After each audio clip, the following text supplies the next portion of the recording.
భలే ఉంది మామ పిక్చరు. ముద్దుల మొగుడు అల్లరి పెళ్ళం. అబ్బబ్బబ్బబ్బా హీరోయిన్ ఏం చీరలు కట్టింది. ఆహాహాహాహా. అబ్బా మామ అందులో ఆలీ గారు ఉన్నారు. కడుపు ఉప్పిపోతుంది అనుకున్నవి నేను నవ్వలేక చచ్చిపోయాను. అబ్బబ్బబ్బబ్బబ్బా మామ ఇంత మంచి సినిమా గురించి చెప్తుంటే నువ్వేంటి ఆలోచిస్తున్నావు? ఏంటి మామ?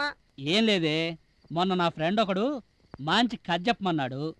అంటే అది కాదే, నువ్వు సినిమాలు బాగా చూస్తావు కదా, ఓ మంచి కథ చెప్పవే. ఏంటి ఏంటి అలా చూస్తున్నావు? నేను అడిగింది ఒక కథే కదా. ఏ మామ తెలుగు సినిమాకి కథ ఉంటుందా? మంచి కథనం ఉంటుంది. అరే మామ ఈ రోజు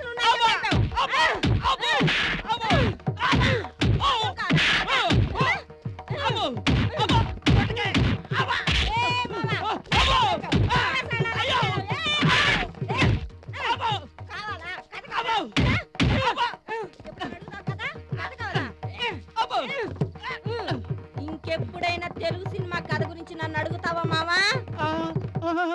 ఊర్లో వాళ్ళందరినీ నేను నంతున్నాను, నువ్వు నన్ను ఎరగొట్టావు కదే, నీకు దండం పెడతాను, నన్ను వదిలిపెట్టవే. వదలను.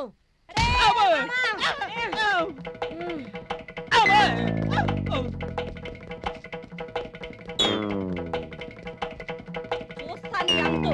ఇంటికి వస్తావు కదా అప్పుడు. మామకి భూమి మీద నూకలున్నాయి కాబట్టి బతికిపోయాడు. మళ్ళీ వస్తాడుగా అప్పుడు చెప్తాను. మేడం మా గురించి సార్తో కొంచెం చెప్పండి మేడం.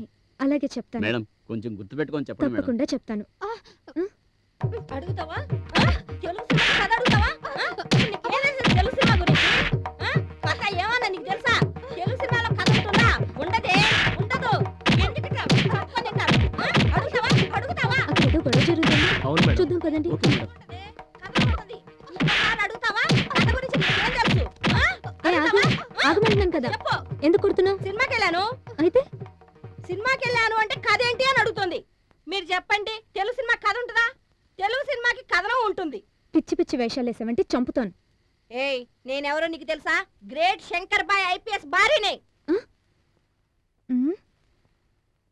శంకర్ భాయ్ ఐపీఎస్ భార్యవా? నువ్వు శంకర్ భాయ్ ఐపీఎస్ భార్యవా? అవును, శంకర్ బాయ్ ఐపీఎస్ భార్యని. శంకర్ భాయ్ ఐపీఎస్ భార్యవా? శంకర్ భాయ్ ఐపీఎస్ భార్యని నేను. శివ మేడం. తీసుకెళ్ళి లాకప్ లో పడండి. Okay madam. ప్లీజ్ మేడం నా మాట వినండి. శివ తొందరగా తీసుకెళ్ళు. అది కాదు మేడం, ప్లీజ్. నడవమ్మా. నేను చెప్పేది ఏంటంటే ఆ హీరో చాలా బాగా చేశాడు కదక్క. ఆ హీరోయిన్ అయితే ఎంత అందంగా ఉందో, ఎన్ని మంచి మంచి చీరలు కట్టింది. నిజమే, అట్లాంటి చీరలు మనం తీసుకోవాలి.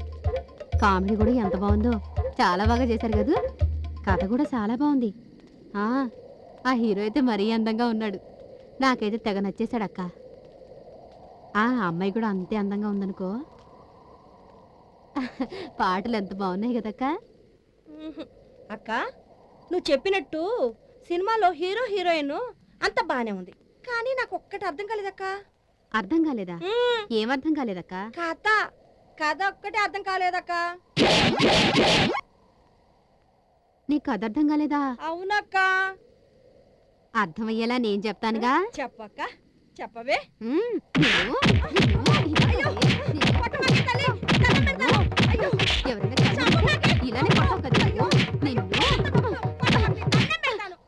ఇంకా నేను ఎప్పుడు అడగను. ఎవరైనా కథ అడిగితే ఇలాగే కొడతావు కదే. కొట్టనక్క, ఇంకెప్పుడు ఎవరిని కొట్టను. ఇదే కాబోలు రివర్స్ హామరింగ్ అంటే. అసలు సినిమాల్లో కథలు లేకుండా సినిమా ఎలా తీస్తారే? తెలుగు సినిమా అంటే అంత లోకుగా ఉందా నీకు? అక్క బుద్ధొచ్చిందక్క, ఇంకెప్పుడు ఎవరిని కొట్టను. తెలుగు సినిమాలో కథ కథనం రెండు బాగుంటాయి. బుద్ధొచ్చింది కదా, వెళ్ళు. పొద్దున్నే లేచి ఎవరు మాకు చూశానో ఏమో. వెళ్ళు. బాబోయ్ ఈ రాక్షసి ఇక్కడ ఉంది. బాబోయ్ బతుకుంటే హైదరాబాద్ లో బంజారాస్ లో బతకొచ్చు. మళ్ళీ ఇక జన్మలో తెలుగు సినిమాల గురించి మాట్లాడదు.